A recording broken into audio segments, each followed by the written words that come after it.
10. The, quote, American, unquote, Indian. Yankee Magazine, in January 1991, carried an article by James Dodson on Indians titled, quote, Nobody's Laughing at Chief Homer Now, unquote. It is about the efforts of a, quote, Chief Homer St. Francis, chief of the sovereign nation of the Abenakis, unquote. He lays claim to Vermont and more in the name of the Abenakis, or Missisquoi. Their lands, according to Homer, were taken illegally in the colonial era. 2 court decisions have aided his claims. Courts and judges today are very prone to favor, quote, minority rights, unquote, sometimes to a ridiculous degree. Apparently, no one raised the issue that the United States did not preempt Abenaki lands. The English did. Of course, in the War of American Independence, the Americans then preempted English lands. If the Abenaki claim is tenable, it should be lodged against the English, who could then file against the Americans. The Abenakis, a particularly brutal people, no doubt seized the lands from earlier inhabitants. But this is not all. Quote, Chief, unquote, Homer St. Francis, with his English name, looks no more Indian than most Americans walking the streets. He and his people are similar to most Americans of mixed blood. Anthropologist John Greenway has observed, Never in the entire history of the inevitable displacement of hunting tribes by advanced agriculturalists in the 40,000 generations of mankind has a native people been treated with more consideration, decency, and kindliness than the American Indians. The Mongoloids in displacing the first comers to Asia, the Negroes in displacing the Aborigines in Africa, and every other group following the biological law of the competitive exclusion principle, thought like the Polynesian chief who once observed to a white officer, quote, I don't understand you, English. You come here and take our land, and then you spend the rest of your lives trying to make up for it. When my people came to these islands, we just killed the inhabitants, and that was the end of it. Unquote. Footnote 1. John Greenway, The American Tradition, A Gallery of Rogues. New York, N.Y. Mason Charter, 1977. 61. Millions of Americans walking the streets of our cities and working our farms have Indian blood. A very high percentage of all, quote, white Americans, unquote, have Indian ancestors, and a very high percentage of all Indians on reservations have non-Indian ancestors. We do our history an injustice if we fail to take note of this fact. In recent years, it has become a sign of intellectual status to speak contemptuously of, quote, the melting pot, unquote. It is, however, a reality.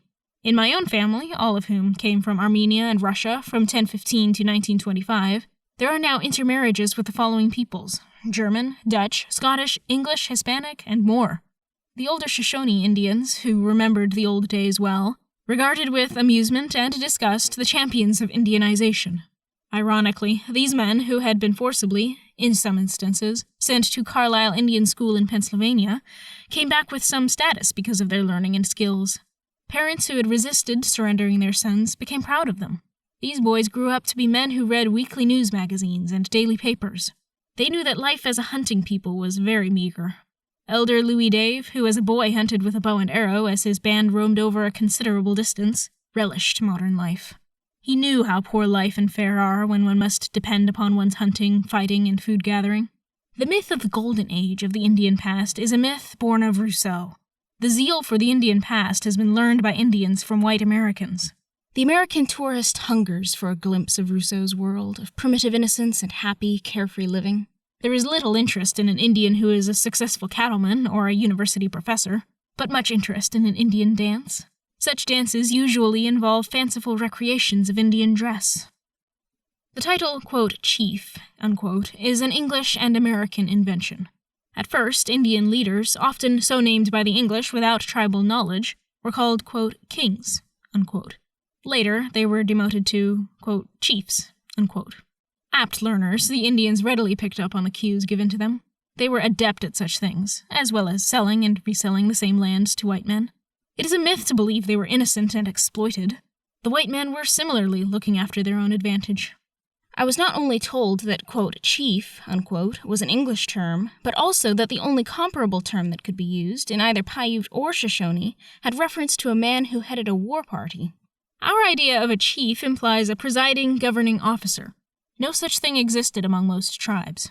Many tribes, as hunting and food-gathering peoples, moved about in small family bands.